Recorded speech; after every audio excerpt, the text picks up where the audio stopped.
Саламатсыздар ма YouTube каналының көрермендері. Бүгін сіздермен өзімнің нарын турау тәсілімен бөліскім келеді. Бұл ежелден келе жатқан қазақтың тағамдарының бірі. Бұл кез келген еттен болады. Негізі жылқы етінен әдемі болып шығады. Міне жылқы етін жақсылап жуып, қазысымен қосып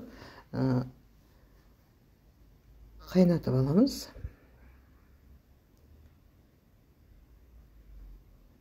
Кем дегенде бір 2-3 сағаттай қайнатып, оған дейін қамырын илеп дайындап қоямыз.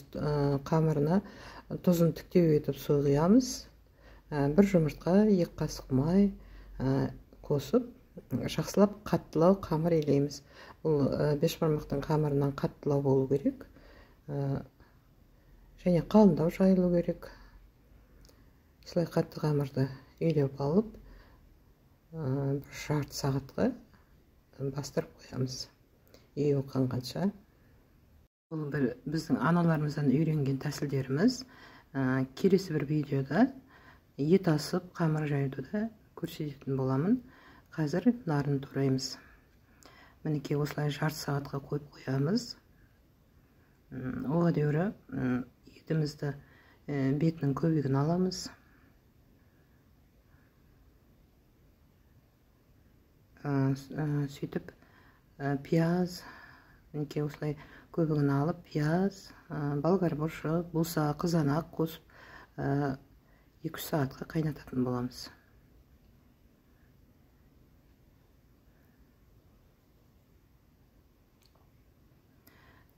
Етке әдемі дәм береді, әрі тез піседі. Менікі бір зола қамыр, бар қатты қамыр болғаннан кейін тақтайым шағым болғандықтан 2-ге бөліп жайып тұрмын. Қалыңшалау етіп жайып алатын боламыз.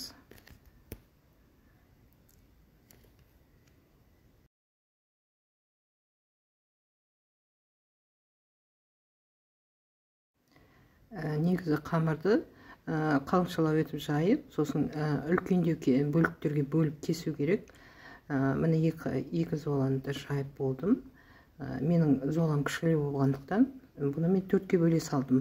Жалпы негізі үлкендеу бөлінген жақсы, майлағанға, қамыр суытқанға,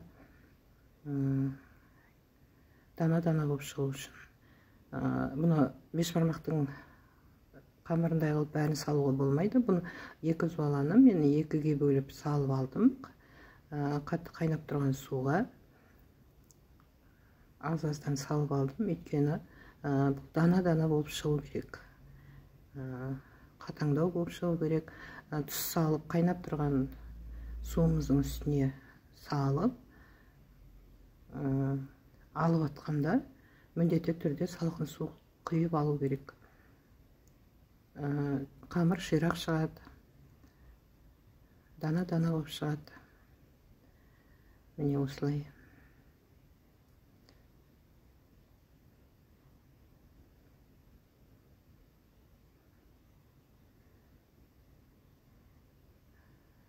Өте ширақ әдемі болып шықты. Енді бұны суытамыз. Бұл жерде шаралардың үстіне шыпта деген болатын. Шыптаға қойып жаятын. Мен бұл жерде мына оқтауды бекітіп қойып жоғарыға. Соған жайып сорқытып алдым. Суын әптен сорқығанша, кепкенше жайып аламыз. Сосын біртіндеп алып, жақсылап сұйық маймен майлайтын боламыз. Майлап болғаннан кейін де 15-20 минутқа қойып қоямыз. Қамырға май жақсылап сіңеді. Бойына тартып туралуы әдемі дана-дана болып туралатын болады. Баяғыда аналарымыз шыптаның бетіне жайып суытатын болатын. Қазір мен жерден таппадым шыптаны. Шаралардың бетіне, үлкен ыдыстардың бетіне жайып кептіре беруге болады негізі. Майлап болдық міне. Енді біз май сіңгенге дейін етімізді майдалап турай беретін боламыз. Өте майдағып турайтын боламыз. Міне керемет жылқының еті, қап-қара қара кесек. Ішіне қазысын да турап қосуға болады. Қазыны бетіне кесіп қоюға да болады.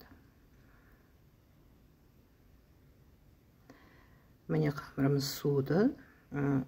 мен осылай үлкендеу етіп турадым, маған осы ыңғайлы. Жалпы бұны бөліп шағын етіп ыңғайыңызға қарап істеуге де болады. Біздер осылай қиғаштап отырып тураймыз. Жалпы бұның тағы бір кеспе ұқсатып турайтын жолы да бар екен. Оны да көріп жүрмін. Біздің елде бұны тек қана осылай турайды. Біздің анамыздан, жас кезімізде анамызда осылай турайтынбыз. Өзімізге өте ұнайды, ыңғайлы. Бұны ауызашардың кезінде, оразаның кезінде көпшілікке тамақ беретінде осыны көбірек істелінеді біздің жерлерде. Өйткені алдын ала дайындап қоюға болады. Бұны құрғақтай да беруге болады, сорпалап та беруге болады. Сондықтан да осы тағамды дұрыс көреді. Мен бір жапырақ қамырын алып қалып, ішіне туралған етімді кесіп, орап, кішкене қиғаштап кестім.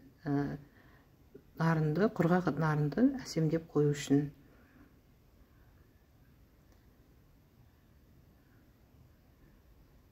Осылай турадым.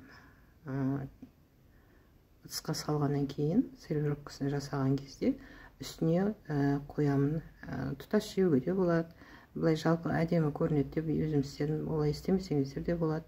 Қасысын жағына орналастырып, осылай сервировка жасауға да болады. Жалпы өзі құрғақ беруге де болады. Бұны үрімдей деп айтады. Құрғақтай беруге болады.